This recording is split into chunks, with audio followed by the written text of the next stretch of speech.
ओ देश मेरे तेरी शान पे सदके, कोई धन है क्या तेरी धूल से बढ़ के, तेरी धूप से रोशन तेरी हवा पे जिंदा, तू बाग है मेरा मैं तेरा परिंदा, है अर्ज़ ये दीवाने की जहाँ बोर सुहानी देखी। I extend a warm welcome to the dignitaries today who has come to give audience to the 4th edition of National Youth Parliament conducted by Jayagopal Garodia Vivekananda Vidyalaya, Anna Nagar, Tamil Nadu. I welcome Shri Vijayakumarji, the Academic Director of JGVV Trust, and Ms. Uma Ma'am, Principal, Jayagopal Garodia Vivekananda Vidyalaya, Anna Nagar, Chennai. Let's begin the Youth Parliament session.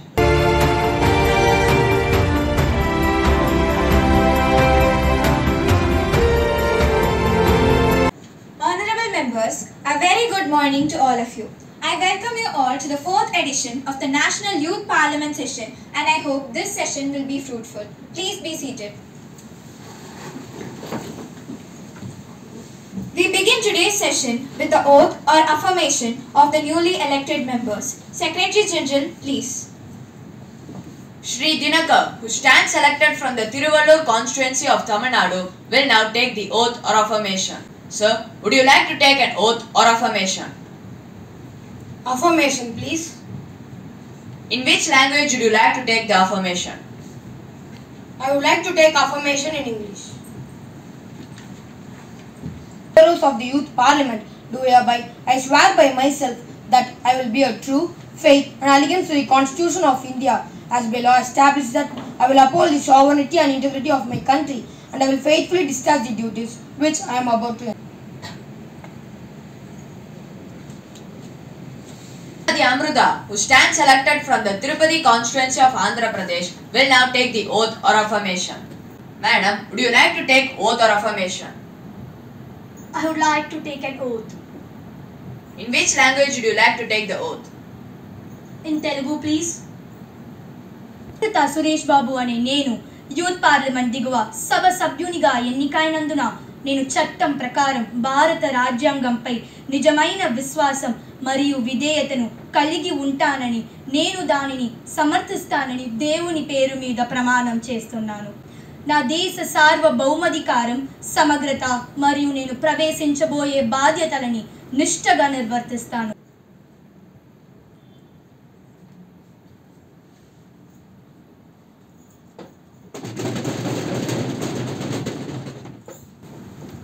Honorable members, with great sorrow and regret, I inform this House about the sad demise of K. Malaisamy, former Home Secretary of the Tamil Nadu government, a two-time MP of the Tamil Nadu State Election Commission, died on Wednesday at his residence in Chennai. Respected Speaker, I extend myself and my party members with sorrow that we are feeling a sudden demise of our former parliamentarian K. Malaisamy, who died at the age of 87. I extend my heartfelt condolence to the bereaved family. K. Malaisamy, who was elected as 2 times MP from the state of Tamil Nadu.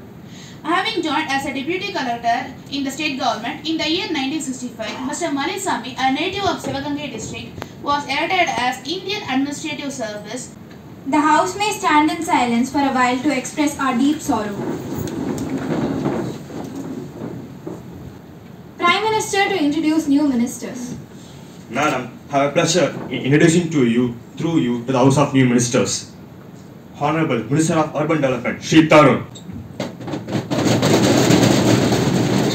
Honorable Minister of Industries and Development, Ms. Kritika. Now the question hour starts. Question number 101, Shri Sista Ashok. महोदय, प्रश्न 101, क्या संचार मंत्रालय यहाँ बताने की कृपया करेगा? महोदय, जहाँ कहीं भी देखिए पीएनडी विभाग को टेलीफोन सब्सक्राइबर से एसटीडी सुविधाएं दुरुपयोग करने के बारे में बहुत सारी संख्या में शिकायतें प्राप्त हुई है और मैं जानना चाहता हूँ क्या है सरकार और क्या कदम उठा रही है इस मुद्दे investigations? Yes, madam. Complaints of this nature have been received. In many cases, the investigation showed that there was no spurt in the meter readings and no unauthorized connections were detected. In a few cases, unauthorized connections were detected and action initiated against the person found involved in the malpractice. The government proposes to take the following steps in this regard. Amendment of Indian Telegraph Act to make unauthorized diversion of line a major offence. Setting up of vigilance squad to make surprise checks for detecting any misuse. To import charge analyzers to detect such cases more easily. Shri सिस्ता Ashok कुछ अनुक्रमिक connections के बारे में भी पता लगाया गया है और मैं जानना चाहता हूँ सरकार इस मुद्दे पर कर क्या रही है और क्या विशेष कदम सरकार उठा रही है इस समस्या पर. The specific steps are being broadly stated. We got a vigilance squad which immediately goes in it. I cannot give the exact number of complaints that have been registered.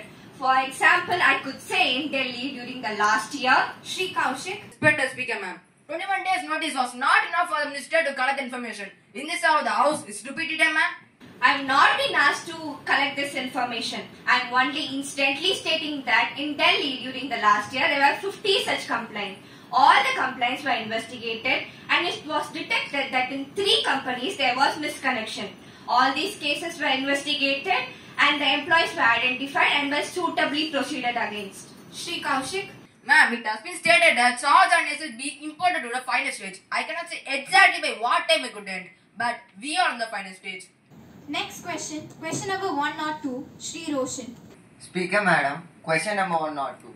Will the Minister of Energy be pleased to state whether the government has assessed the potential of power generating from the tidal waves?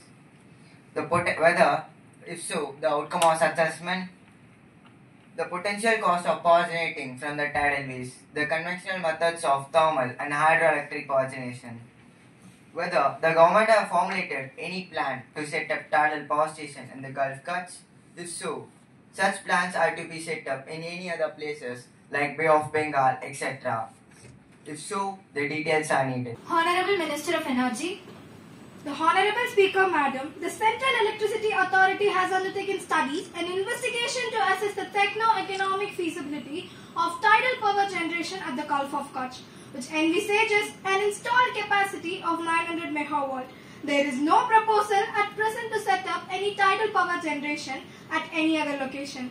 It is estimated that the cost of tidal power generation at the proposal project in the Gulf of Kutch will be about 22 to 41 rupees per unit. The average cost of generation from the conventional hydro and thermal power projects based on the power projects recently cleared by the CEA are as under: hydro rupees 1.64 per unit, thermal rupees 4.13 per unit.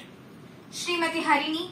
Honorable Minister has given the reply that the estimated cost of tidal power generation of the proposed project in the Gulf of Kutch will be about 22 to 41 rupees per unit, and at hydro it is 1.64 rupees per unit, and at thermal it is 1.67 rupees per unit. I was to know from the Home Minister about the estimated cost of tidal power generation from these systems of wind and solar, and if the cost of wind and solar is low in comparison to that of hydro and solar systems, and if the pace of program of these power generations from these systems is increasing the country or not.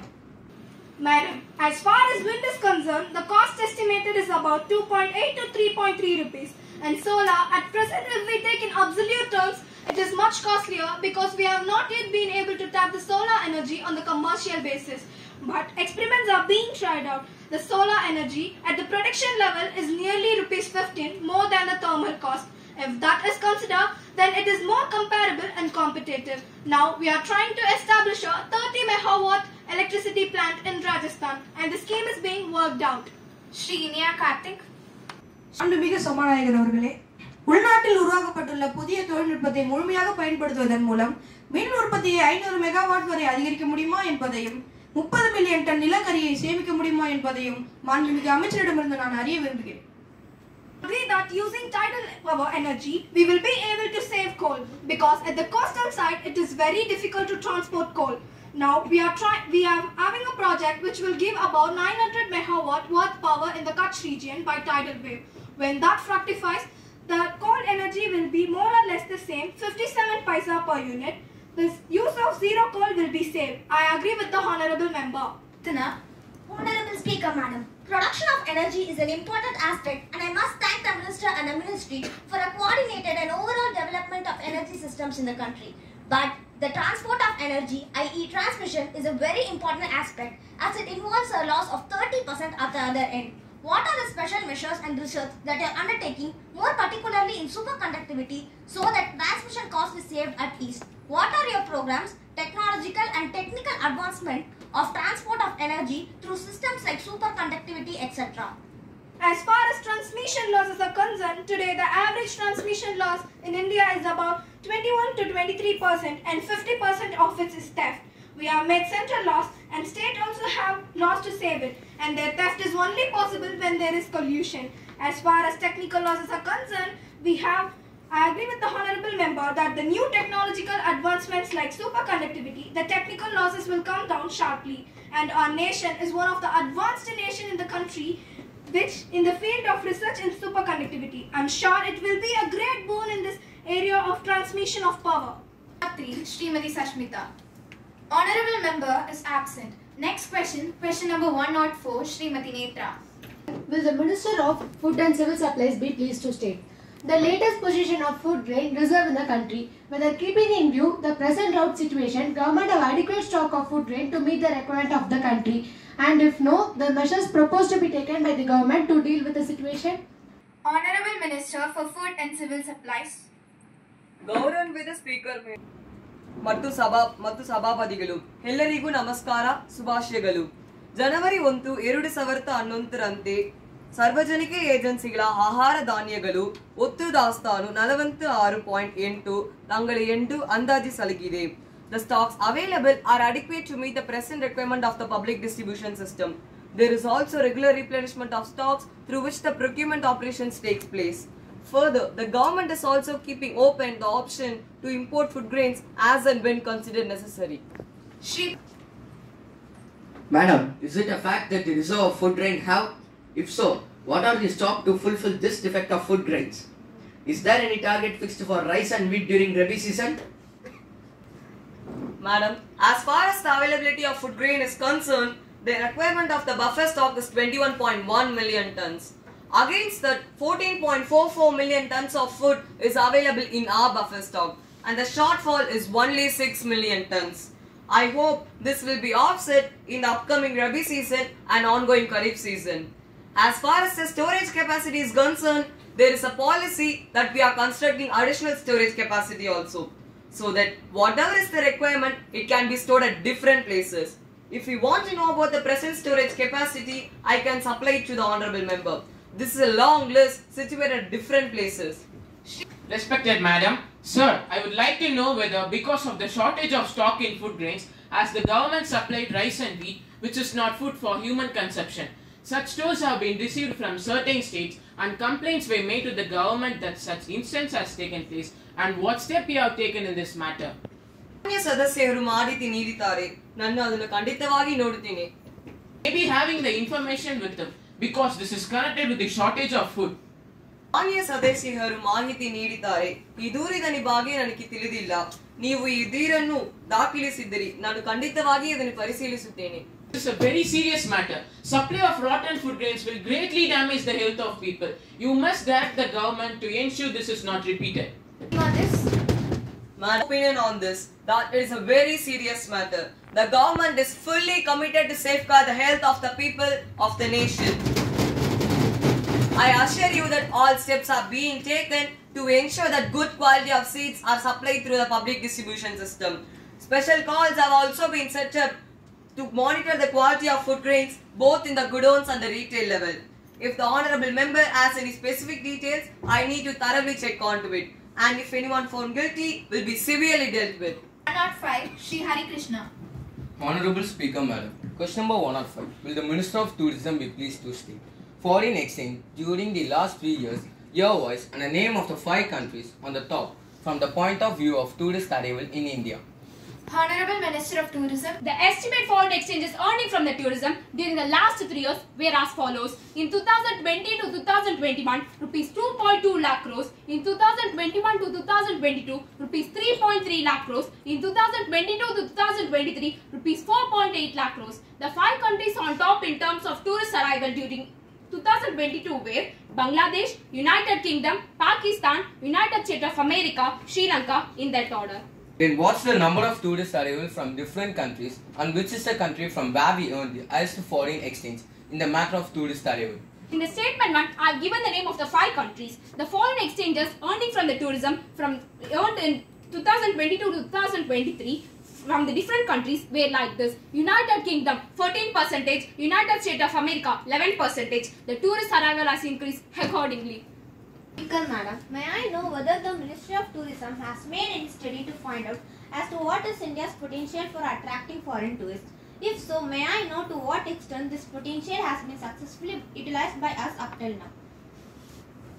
India has the greatest tourist potential in the world because we have got a number of oil archaeological movements. We have got tourist facilities which was created after the creation of the ministry in 2019. We have got 18 overall CIS offices which provide facilities to the tourists to come to India. When we compare the foreign exchanges earning from the tourists, which that of handicraft, we are spending rupees 75 for earning 100 from the handicraft. We are spending only 7 rupees for earning 100 from the tourism. Shows that tourism earns lot for our country. The tourist infrastructure as built up in the country will attract lot of tourists. Yes, proceed. Honorable Madam, may I? Madam, tourism കുറിച്ചുള്ള ഒരു ചോദ്യത്തിന് ഒരു ഉത്തരം പറയാൻ ഞാൻ ആഗ്രഹിക്കുന്നു. ഭാരതത്തിലെ ആദ്യത്തെ ജലവിമാനം കഴിഞ്ഞ ആഴ്ചയാണ് കേരളത്തിൽ ഉദ്ഘാടനം ചെയ്തത്. Honorable Prime Minister, please. In major boost to Kerala's tourism sector, on November 10, 2024, a 9-seater de Havilland Canada DHC6 twin-otter landed at the Bolgati Waterdrome after departed from the Vijayawada and then refueled at Kochi International Airport and landed at the Waterdrome where it was welcomed with a water salute to mark the occasion. Honorable Minister of Tourism. We have conducted survey and studies to see that India gets large number of tourists. In 2022, we have crossed 10 million figure of tourist arrival in the country. It shows that the government has taken adequate steps to see that India gets large number of foreign tourist arrival. Now, question hour is over. Madam, may I? Yes. Madam, a serious breach of privilege has been committed by the leading newspaper of Delhi while commenting on the recommendation of the Public Accounts Committee. The paper has attributed dishonest motives and I have requested you to allow me to raise a question on that matter now. Srimati Roshika, have you given notice of it earlier? Notice along with the newspaper cuttings and I shall consider it. You can't spring a surprise on me like this. Madam, I have already given notice of it at 10 AM today. It will be examined when it comes to me. I shall consider it and let you know the decision. Thank you, Madam. Now, papers to be laid. Honorable Minister of Steel and Mines.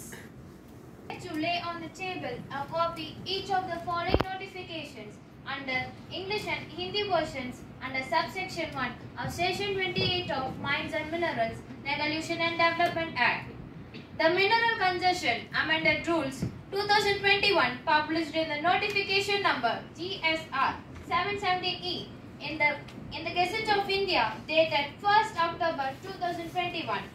SO 145E published in the Gazette of India authorizing the Geological Survey of India to carry out such investigations as may be necessary in the areas specified in the table annexed to the notifications. Thank you. Honorable Minister for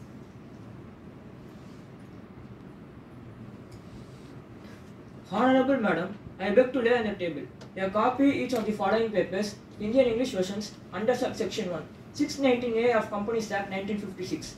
Review by the government on the working of the State Farm Corporation of India Limited, New Delhi for the year 1986-87. Annual report of the National Mineral Development Corporation Limited, Hyderabad for the year 1986-87, along with the audited accounts and the comments of the Comptroller and Auditor General Limited. Thank you. Madam, I have to report the following message received from the Secretary of the Upper Chamber. In accordance with the provisions of the Rules of Procedure and Conduct of Business in the Upper House of Youth Parliament, I am directed to enclose a copy of Illegal Migrants Bill 1988, which has been passed by the Upper Chamber at its sitting held on. Sir, honorable members, I have to make an important announcement. On my behalf and on behalf of the honorable members of the House, I have great pleasure in extending a warm and hearty welcome to the honorable members of the British Parliamentary delegation who are on a visit to India as our honoured guest. It is a very high-powered delegation. The delegation arrived on Sunday, 10th of November 2024. They are now seated in the special box. We wish them a happy and a comfortable stay. Now let us take up the calling attention motion. Srimati Guna Saraswati. May I know from the Honorable Minister of Electronics and Information Tech, students in India equipped with the knowledge and skills needed to adapt to the demands of modern workplaces? Minister of Electronics. Thank you for giving me this opportunity to speak about the achievements of India in digital literacy. Yes, madam. Our students in India are equipped with appropriate knowledge and skills for the digital and modern workspaces.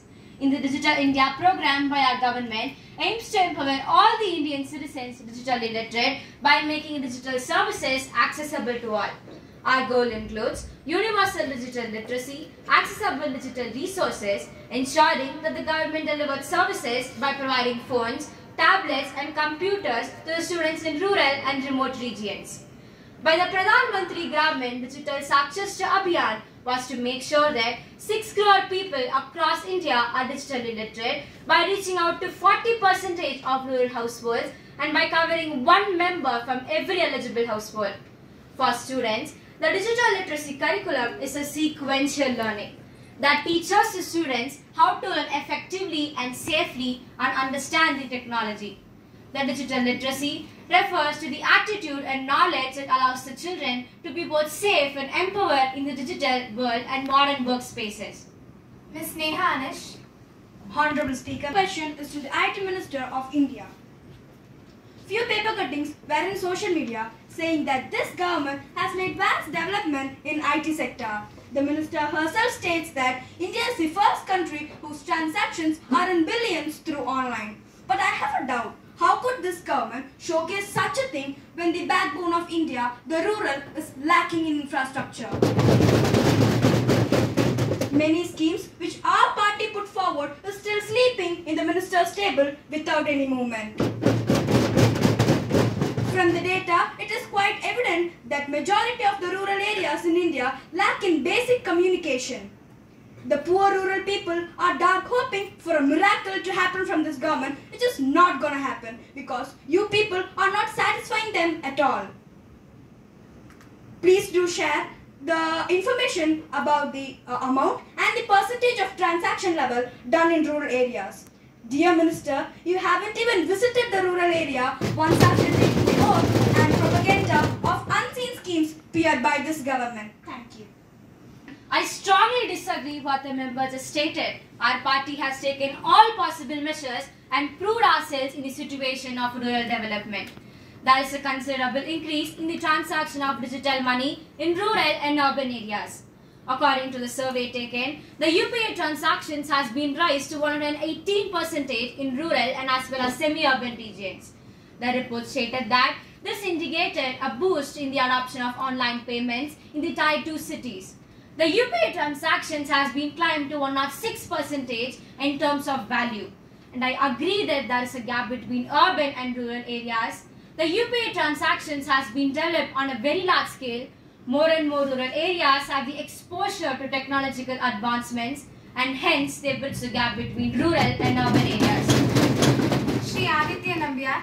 Can go into isolation and develop social disorder due to overexposure to digital media. With these points in mind, how can you empty the fact that digital literacy favors the students more? A wide range of competencies that allows the students to critically engage in the digital world. The internet is a treasure trove of knowledge. The digital literacy helps the students to access the vast pool of information in the internet, facilitating independent learning. Whether it's for self-study, research or academic assignments, the students can explore multitude of resources, enhancing the overall education experience. Yeah, madam. In a world where technology is integral almost every profession, digital literacy is a non-negotiable skill for career readiness. Proficiency in digital tools and platforms can open doors to various job opportunities and provide a competitive edge in the job market. It fosters creativity and innovation. Students who are digitally literate can harness technology to express their ideas, whether through graphic design, coding or content creation. These skills encourage a spirit of innovation that can be applied across disciplines. Honorable Speaker, Madam, I would like to add on to what the Honorable Minister said. Effective communication is a vital life skill. Digital literacy equips the students with the ability to communicate via various digital channels, including email, social media and video conferencing. These skills are not only crucial for maintaining personal and professional relationships, but also for future career prospects. As students become more active online, they must be aware of the risks associated with the digital world. Honorable Minister of Speaker, Madam. Ma'am, I beg to move for you to introduce the bill further to amend the Employees Provident Fund and the Miscellaneous Provision Act 1952 and the Indian Penal Code. The question is that leave be granted to introduce a bill further to amend the Employees Provident Funds and Miscellaneous Provisions Act 1952 and the Indian Penal Code. Those who are in favor will please say aye. Aye. Those who are against, please say no. No. I think the ayes have it. The ayes have it. The ayes have it. The leave is granted. Ma'am, I introduced the bill. Now the House will take up the consideration of the Commitment of Post Act 2013. Minister of Human Resource Development. Madam, I am confident that all honourable members of this House, irrespective of party affiliation, will welcome the bill wholeheartedly. With these words, I strongly move that the Commission of Post Act 2013 be taken into consideration. Motion moved that the bill to provide for the most effective protection of women from sexual harassment in their respective workplaces. Honorable Speaker, Madam, I rise to support this bill as it protects women from sexual harassment at workplace and ensures their right to work with dignity. It provides a steady platform to voice their opinions and ensures a safe and secure environment. Clause 3 of POSH Act prevents sexual harassment. Clause 4 provides a detailed explanation of ICC, Internal Complaint Center. It is mandatory to set up an ICC at all workplaces, which must consist minimum of 4 members who are women. If women are denied their right to work with dignity, then they are denied their basic right. Crimes like this are prevalent because the representation of women is not on par with men. They are degraded constantly at their home, workplace, etc. It is really unfortunate to point out that the representation of women in the assembly is low. Therefore, we must support this bill so as to ensure that the dignity of women does not lag back. Madam, it is with feelings that I have to address this House.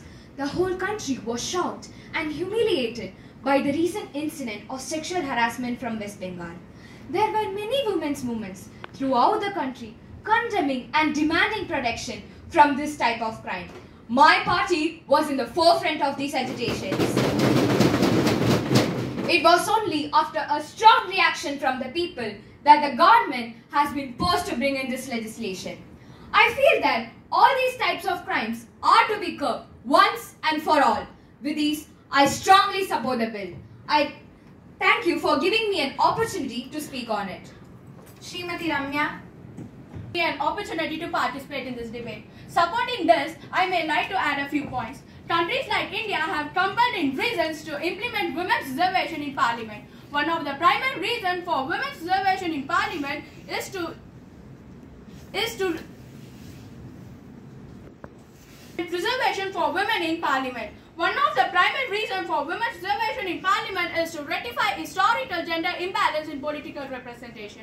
Women's reservation empowers women to actively participate in decision-making process and influence public policy. It ensures that women's voices and their perspective are heard and considered in political discourse. Respect my alien shame that. Are you going back to 19th century? Instead of marching to the 21st century, having backward thoughts of gender differences. I feel that this bill is a step in the right direction and the government should be congratulated for bringing it before the House. Passing this bill in overall will update the lives of women as the Minister has implied. I conclude by stating that I support this bill. Thank you. Honorable Speaker Madam, I great supported the bill with regard to the main suggestion. I would like to say I do agree that the whole problem of sexual harassment and other such that are connected with the status of the women in this country. But I think we have reached the stage where as national committed to improve the status of the women and give equality to them in all fields. Obliged women and leadership positions serve as a role model for younger generations and encouraging girls to aspire to political careers and breaking down gender stereotypes. Gender diversity in Parliament results in the broad range of perspective on issues like health education.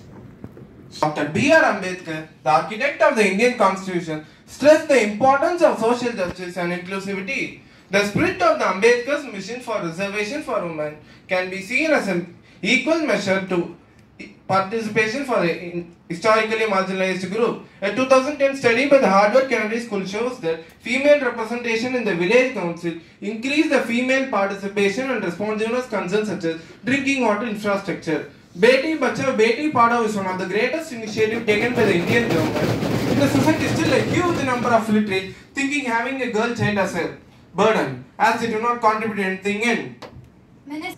Also, the committee found in 1996 to study and make recommendations on Women's Reservation Bill proposed several key recommendations that aimed at ensuring women's political representation. While women's political representation are necessary, broader electoral and political party reforms are equally important. Hence, passing this bill will enhance the dignity of women in our country. I once again thank you for your cooperation in implementing this measure. I request the House to pass the bill. Now, the question is, Clause 2 to 10 stands part of the bill. There is one amendment in Clause 5. Are you moving it? No, madam, I am not pressing my amendment. Clause 2 to 10 stands part of the bill. Those who are in favor will please say aye. Aye. Those who are against, please say no. No. I think the ayes have it. The ayes have it. The ayes have it. The motion is adopted. Minister for Human Resource Development, please. Madam, I move that the bill be passed. Motion moved that the bill is passed. Those who are in favor, please say aye. Aye. Those who are against, please say no. No. I think the ayes have it. The ayes have it. The ayes have it. The bill is passed. Now the House will take up the private member's resolution. Srimati Anantya to move the resolution. Honorable Madam, I move the resolution. This House recommends that the government should take steps to combat effectively the spreading menace of drugs and narcotics which are degenerative to the nation, especially our younger generation, and make institutional rehabilitation for drug addicts. Mr. Speaker, ma'am, drug addiction is one of the greatest problems confronting our country today. It is weakening the country and destroying youth. Today, drug taking is not an exclusive phenomenon among a selected group of dropouts in the big cities. It is now rampant in small towns and even in villages along the length and breadth of our country. The great tragedy is that even young children are not being spared. You will be shocked to learn that in Bombay, innocent, unsuspecting young children are being made drug addicts by inserting the drug into sweets. Once addicted, it is almost impossible to give up this habit. Thus, the children end up resorting to crimes to get the money to buy these drugs. I feel that the main reason for the increase in drugs within our country is because it has become a center for international drug trafficking. There's a lot of money involved and big guns are in the field. It is tragic that in the greed to make money, these criminal people do not even hesitate to destroy the lives of others. Today, it is not a simple law or problem or a health problem. This problem has to be tackled on many fronts by the government. I would like to place the following suggestions before the government. Firstly, there should be coordinated action by various ministries of the government. The menace should be combated by ministers of finance, home affairs, welfare, law and health. Secondly, the existing penalty under the law is too less. This is a business in which crores are earned in a matter of few hours. Thus, the punishment should be made more severe. A ₹2 lakh penalty or a few years sentence is not enough. The punishment should be made more severe and existing laws on this should be amended. Thank you. Honorable the learned members, for having brought forward this resolution, I especially agree with her that the punishment is too less. I am sorry that these peoples are let off lightly. I think there must be a summarized justice. I feel that one can even give for a smuggler of old or thief, but I don't think anyone can forgive the drug peddler. Madam, when some spoils the health and some spoils the wealth, I think the drug pusher spoils health, wealth and character. This loss of character will lead to the moral degeneration, take out the countries backward. I also agree with the honourable member who has introduced this resolution that the government should coordinate against the action by involving a number of ministers. This drug menace is something which is not attacked now, can ruin our entire country. With these words, I strongly support the resolution. Said, I thank Srimati Anantya for bringing into focus through this resolution the enormity of problem of drug addiction. As she rightly said, saps the vitality of a society. As time allotted for this debate is running out of time, I will not take much more time in the house. I would like to put forward two suggestions. One is that the government should have more counseling centers run by voluntary organizations should be set up. Secondly, I would like to refer to what Srimati Anantya said about the role of the media. I would like to strike a note of caution that overzealousness on the part of media can tempt many people to take drugs. Rather, it has to be selective and imaginative publicity that will really help us to attain our desired results. Yes, please. महोदय, आपकी अनुमति के साथ मैं कुछ कहना चाहता हूँ। Yes, proceed. महोदय, हमारे देश में ड्रग्स का नशा बहुत तेजी से फैल रहा है और तेजी से फैलने वाला ड्रग्स का नशा के कारण है बेरकम्स। ये बेरकम्स पूरे 4 श्रेणी में बटे हुए हैं, जिसके वजह से आजकल 13 से 14 और 15 एज के कैटेगरी के बच्चे तक भी ड्रग्स के नशे में आ रहे हैं। ये 4 बेरकम्स लोग पहले वाले ही सबसे खतरनाक लोग हैं जो ये सब कुछ कर रहे हैं। पहला है जो माल बनाने वाला, दूसरा है जो माल को एक से दूसरी जगह तक पहुंचाने वाला, तीसरा है जो माल को बेचने वाला, चौथा है वो मासूम बच्चे और मासूम लोग जो इन सब कुछ खरीद कर ड्रग्स के नशे में पड़ रहे हैं। और मैं आपसे विनती करता हूँ कि आप इस मामले को गहराई से देखिए। धन्यवाद। Normally, it is only the peddler who is apprehended, tried and punished.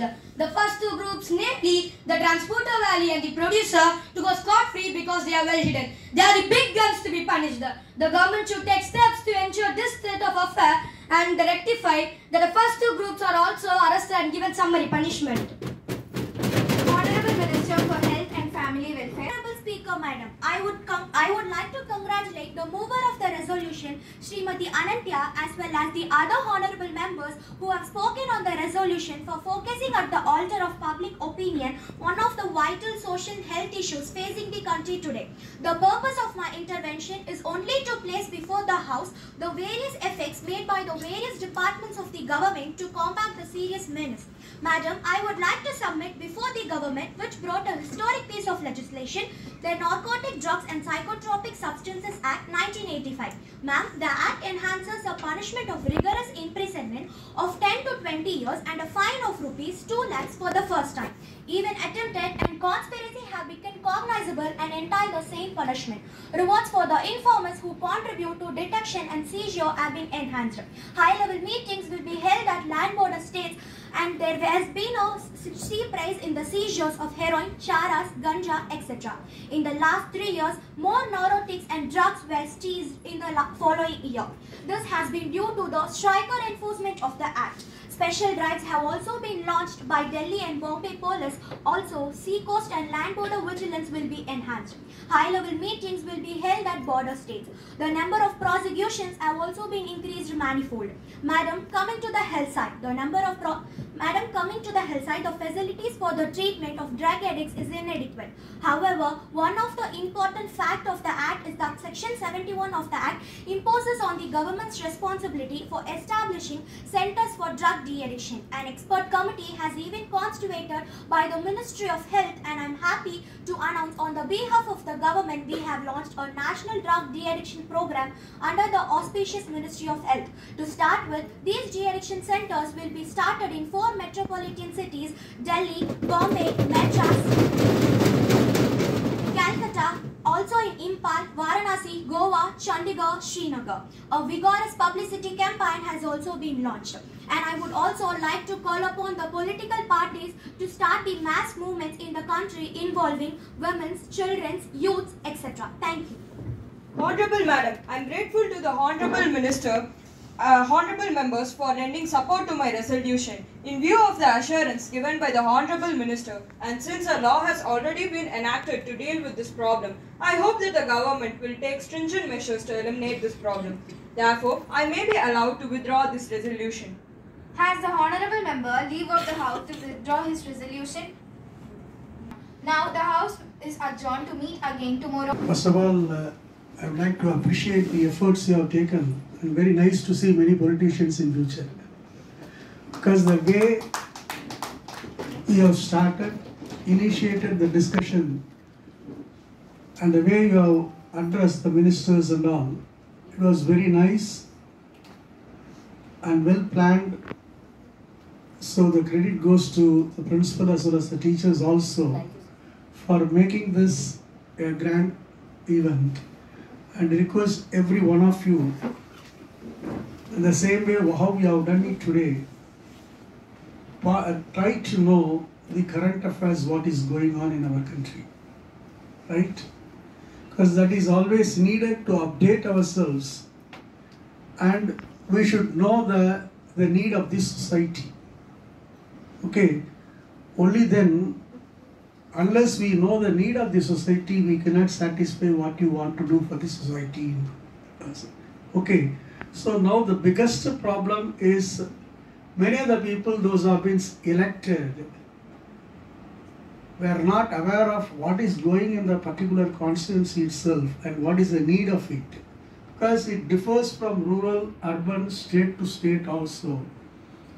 And you have to go through in detail about the entire nation, state-wise. It is not pertinent to Tamil Nadu alone, you should know. You should also know about the other things. Okay, the taxation, GST, all these things, you have to go through. And what are the current problems which the people are facing it, especially when there is a drought at one places, where there will be flood and famine in other places. How to think and bring unity among the country also is very important. Congrats students, you have done exceedingly well, and all people have addressed a systematic way to the questions raised by the opposition parties also. It's nice. Very good. Congrats, keep it up. Wonderful team effort led by Mrs. M.P. Beena, the Social Science Department. Very well planned, well organized. I love the way that you're all dressed up for the occasion. Especially in something like this, we'll have to be very, very clear and sharp about the datas and details that are given, which you did in plenty. But you'll have to always check the veracity of that. That alone is important. Otherwise, very well done. Keep it up. And thank you, sir, for your kind words. Your encouragement means a lot to us.